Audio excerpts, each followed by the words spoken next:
Bilis ka! Tumaw! Ayan, bilis ka!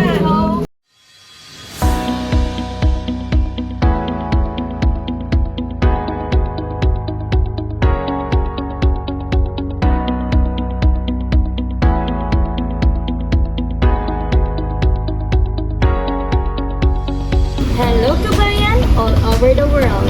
So this is from Send Love to Pinas and I'm your love ambassador Zira. And for today's video, we will have a graduation surprise here at Taytay Rizal. Ang ating receiver ay si Sir Dave Polcater at ang ating sender ay si Ma'am Nina Mireles from UAE. Of course, si Sir Lynn ay makakatanggap ng dedication cake, ipopola and wallet, money bouquet, of course, hanging balloon and banner. So what are you waiting for? Tara, samahan niyo ako sa present si Sir Dave sa kanyang graduation. Ang bilis ka! Tumaw! Ayan, ang bilis ka! So, congratulations po Sir Ray, and again po, good morning po everyone. We are from Send Love to Pinas po. At ngayon po ay nagdiriwang ng graduation day po si Sir Ray po. Tama po, may idea po ba kayo kung kanino galing? Ayan po, tama po. First, sa mama niyo po galing yan.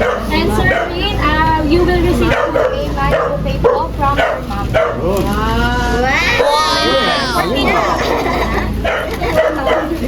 Tawagin mo kay ate mo, kay ate mo. Tawagin mo.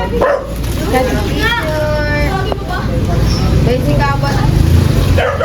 Ayan po. May kapatid po ba siya? Bali po yung kamag-anak ko po for picture lang din. Oh, dahil naman! Kayo! Yung mother ko. At hayaan niyo po akong masahin ito sa inyo. Congratulations, anak. Pasensya ka na at wala ako dyan para magsabit ng medal mo. Alam mo naman yon kung bakit. Lahat ng sakripisyo at pagkikita dito sa malayo ay para sa iyo. Salamat na sa pag-aaral mong mabuti kahit wala ako sa tabi mo nung mangling ka mabuting bata. Napaka-proud ko sa iyo, ha? Pagpatuloy mo lang yun at hanggang kaya ko, hindi ako mapapagod sa pag-suporta sa iyo. Basta, ang lagi ko lang hiling ay mag-iingat ka dyan sa lahat. Again na, congratulations!